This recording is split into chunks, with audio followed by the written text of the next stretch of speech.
Hi, everybody. It's Mrs. Watts here. It's a Tuesday night, and we're here during the week of Earth Day. I thought it would be a good idea to have our book center around the planet Earth and the gift that um, this home gives to us as human beings. So every book that we're reading this week has to do with the Earth and Earth Day. So tonight, our choice is Earth, my first 4.54 billion years. And like most of these books, these are books that you can find at our Granite Valley Library. So when we're next together, and if you think of some of these books that we've been doing that you might like to read to yourself, you will be able to take them out. And that's when we're all together again. You'll be able to do that. So that's something to look forward to. Anyway, so this is Earth by Stacy McAnulty, and it's illustrated by David Litchfield. And I think that you're going to really enjoy these pictures. I know I did.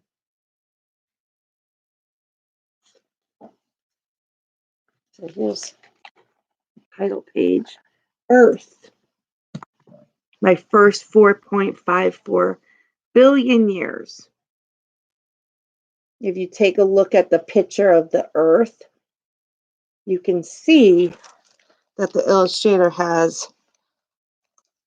a smile and a nose, and they've also put two hands and eyes.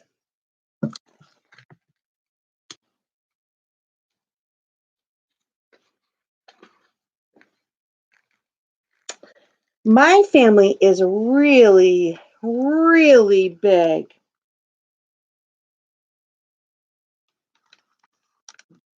And there's Earth. And you can see his family is all the other planets. Saturn, Uranus, Neptune, Jupiter. Look how big Jupiter is. Venus, little Pluto there. Where's Saturn? Oh yeah, there's Saturn right there. There's Saturn. I have 7 siblings in my solar system. I'm closest to Venus and Mars. Some used to say I have 8 siblings, but Pluto is more like the family pet. And then there are my cousins. My Milky Way family has billions of planets.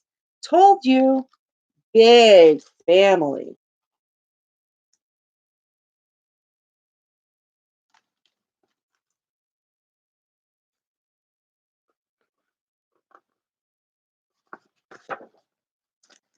My favorite things to do are spinning.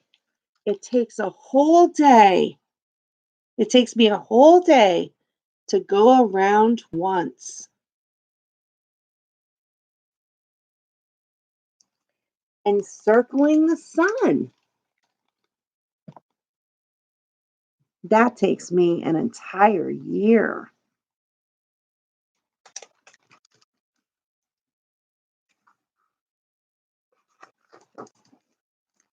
My best friend is the moon. We hang out all the time, even when you can't see her.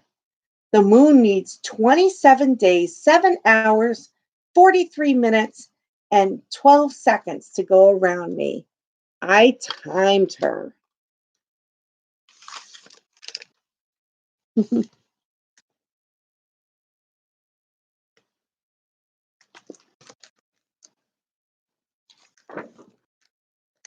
I was born 4.54 billion years ago.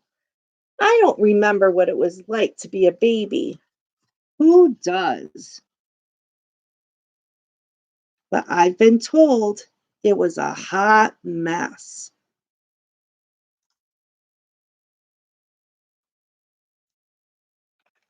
So here's a picture of baby Earth.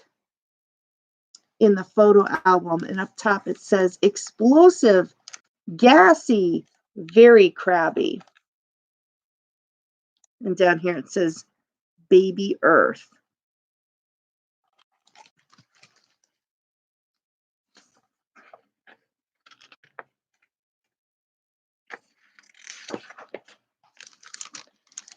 It rained. Oh, sorry. Then I started to cool off and things got really wet. It rained for thousands of years. I'm not kidding. Thousands.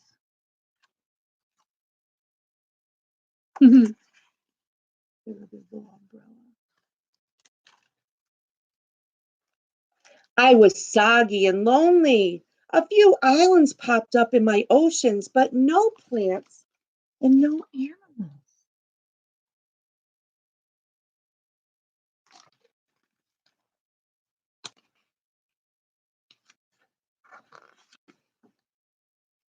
My islands must have been lonely too.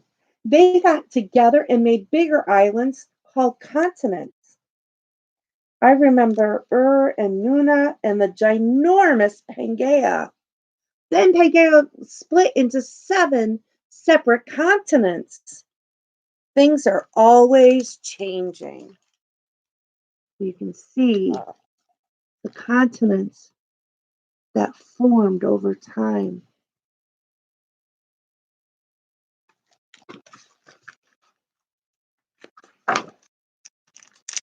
As I got older, stuff began to grow. Life. And I want to show you this whole double page because it is so cool. So you can see it's a timeline, and the author uses, what is that down here? What's that called?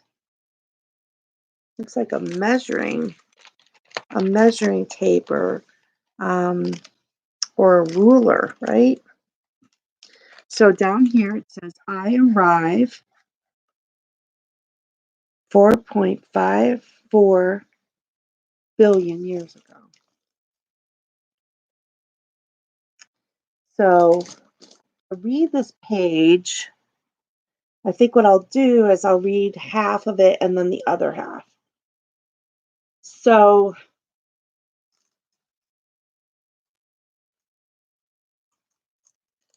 if you take a look right here, it has, see this blue line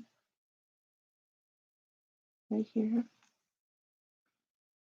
Okay, it refers to this first caption right here. It says, almost half my life. You probably wouldn't even recognize me, although I have always been round. Then, 2.4 billion years ago,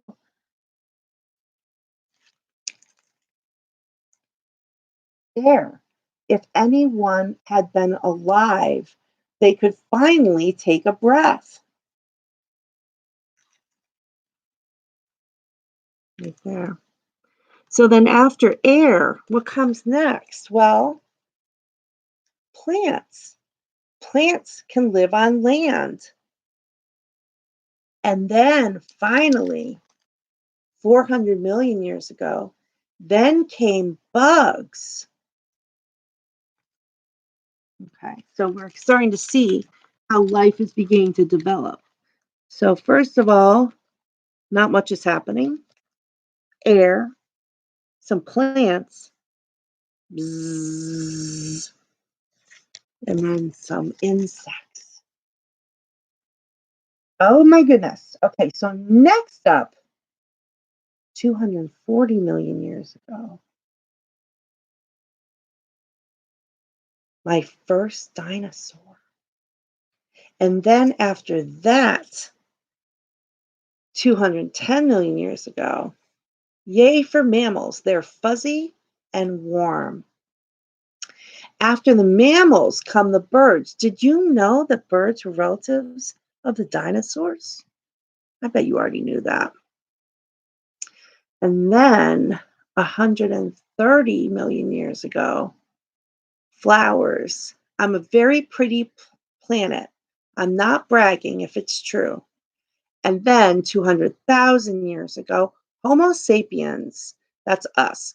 You humans have big brains and you walk on 2 feet. So if you take a look, first of all, I'm going to show you this slide, right? Because a lot's going on. But if you take a look at the timeline, you've got all this time down here where not a lot was happening, and then the air, and then not a lot was happening, and then look at all that's happened in a relatively short period of time. Of course, it's a long time, right? It's a lot of years, but when you look at it and you compare it to the whole span of time, it really is relatively close. I have to say, I think that's my favorite page. It really shows the passage of time. The time of the dinosaurs was one of my favorites. I mean, everyone loves dinosaurs. They lived with me for 175 million years until, I just want to show that to you. What a beautiful picture. Asteroid. So that's right. That's scientists believe that that's what caused the dinosaurs to become extinct.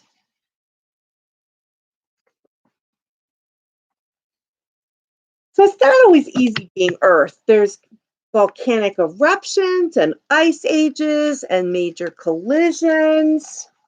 So these are some of the events, right?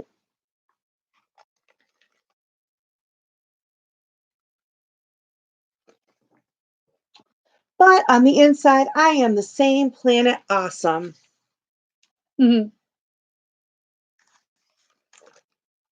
then this shows you the different components of the Earth.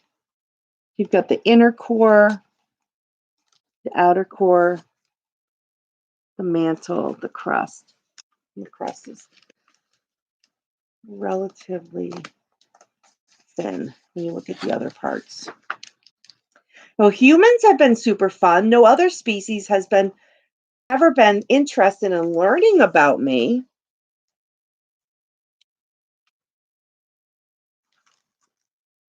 Other animals are nice, but they mostly eat and poop and never wonder about my amazing life. This is an interesting picture too, right? Because you see the face of the earth, and then you have the pictures of the animals and the people going about their business. Very interesting perspective. But sometimes humans forget to share and play nice and clean up after themselves. Look closely. You can see some kind of difficult situations going on here. Can you see some of the ways that we're damaging the earth? What do you see? Take a look at this side. What problems do you see over here?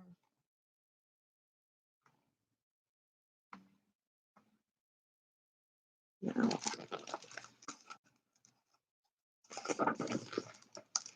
Still, I bet you humans will turn out to do really great things. Look at that.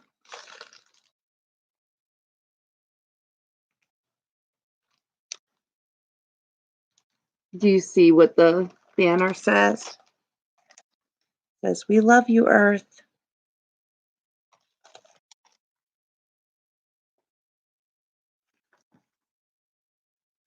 The end. And if you wind up getting this book at some point from the library, you'll see that the last page has some resources about what life is like on the planet, and a little bit of information about the continents and some sources of information that the author used to create the book. So, and that is the end of tonight's reading of Earth. So I hope you enjoyed the story. So I found this interesting because it uses personification to have the Earth take on some human characteristics. So the Earth could think in the story, and the Earth could talk in the story. What else? What else made the Earth seem human? Do you notice anything? Take a look at the picture. That's right. So the face, right, has arms and other characteristics, and it has favorite things to do, right? Just like humans do. So that's what I really like, how the author used personification to tell the story and to teach us about the earth and why it's so important to maintain. So tomorrow night, I'll come back with another story, and it will follow our theme of Earth Day, because tomorrow is Earth Day, and so we'll have another story about planet Earth tomorrow, and then also on Thursday night as well. So before I leave, I just wanted to say a couple words to each of you, because I know that today we found out from the governor that we're not going to be able to go back to school, the school building, until fall, right? So the governor has made a decision with a lot of other really, really important people like doctors and health officials um, and other really important people that have spent a lot of time thinking about how to keep everybody healthy. And because of the situation we're in right now with the coronavirus, they decided that it would be the best idea for us to stay home and continue to make sure that everyone stays safe. And so, although we're really disappointed that we're not going to be able to come back and see each other face to face in school, um, I still want to tell you that not a day goes by that we're not thinking about you and wondering how you're doing. And all the teachers and the paraprofessionals are working so hard to make sure that you're still learning, and your parents are doing such a great job of helping you. And we know that you're going to do your part too, to make sure that you stay on top of the work that we have for you, and stay participating and being a good classmate. Um, in all the ways that you do, right? By doing your work and sharing ideas with your friends. And if you can be on a Zoom meeting with your teachers, then that's a great way to be able to still learn, even though we're apart from each other.